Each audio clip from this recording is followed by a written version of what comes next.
Hello, everyone. I'm going to do a little demo to further explain what we discussed in the class, the fantastic four abstract approach for designing the recursive program.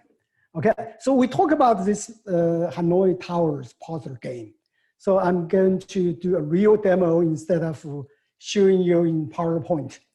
So follow the fantastic four approach. I can finish this puzzle in 1 minute. Okay, you precisely follow the fourth step, I can do it in 1 minute. If you do not follow the process, you may or may not be able to do it. Depends on how good you are in playing the puzzle game. So if you're so good, you don't need any method, you may also end up with 1 minute, or you may end up with 10 minutes, or you may end up with 10 hours and you never finish. Okay, so here is, we follow the fantastic four, right? The step one is to formulate the size and problem. Yes, I have n disks, right? So the problem is I want to move all the disks from the source to the destination, right? Okay, so this one is a buffer, okay? So this is my size and problem. I have n disks, okay? I want to move all of them from source to the destination, and I can move one disk at a time, okay? And I can never put a larger disk on top of a small disk. So now this is step one. Everyone understand, right? So this problem. Now I'm going to do my step two. Step two means stopping condition, right? So if I only have one disk, okay, so my solution is I just move the disk from the source to the destination. Voila, okay? So everyone believe me, right, for this step. Okay, all right, so, okay, so this is one. Now I'm gonna also show you if I have two, right? Okay. If I have two, I can put top on here and put the bottom here, right? So then I take this one, okay. So I finished two, right? I finished two. You know I can do two, right? Okay, so now I'm going to do three, okay? I'm going to do three.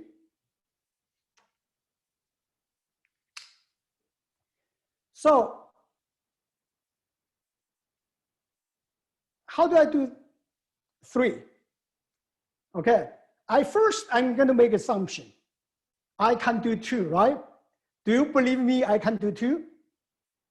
You must believe me. I just showed you I can do two in a few seconds ago, right? So you know I can do two, right? So in order to save time, I'm going to just do, I can do two, right? You trust me, I can possibly do two like this one. Not doing two together, but one by one, right? But you trust me, I can do two, right? So therefore, I just take this one is the mother, or the recursive mechanism is going to take care to remember what I did, okay? The recursive mechanism already remember what I did. So I temporarily do this one, and then I'm going to move one here. Now, okay, the recursive mechanism already remember that I can do two, right? So I will do two, right?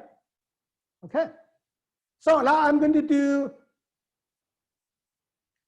four, right? If I have four disks, okay. Just a few seconds ago, I showed you I can do three, right? So you know I can do three. So therefore, I'm going to just memorize all those steps. I already showed you, I just want to save you time. So this is I can do three, right? Then I can move one, and then I told you I can do three, so I do three, okay? That's how it works. Now, okay, I go back to my size n, okay? So how do I solve? I showed you that I can do one Okay, I can do 2, I can do 3. So now what I need to do is in this abstract approach, I assume I can do n-1, okay? I assume the recursive mechanism will remember what I did, okay? I just don't want to waste your time. I can't do it, but I don't want to waste your time because I already showed. I just let the recursive mechanism to memorize what I did before. I did 1, I did 2, I did 3, I did 4, and so on. So then I will move 1 disk, and then I assume, right? This is a very bold assumption. I assume I can do the n-1 I put on the top. That's it.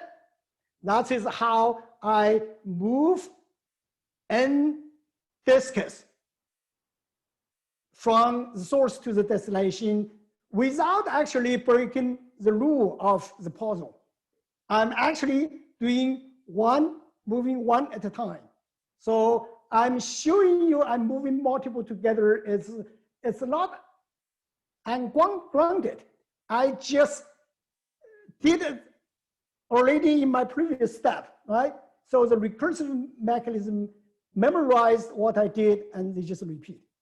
Okay, so this is how you should understand the recursion. Okay, so there are 4 steps. Step 1, size n problem.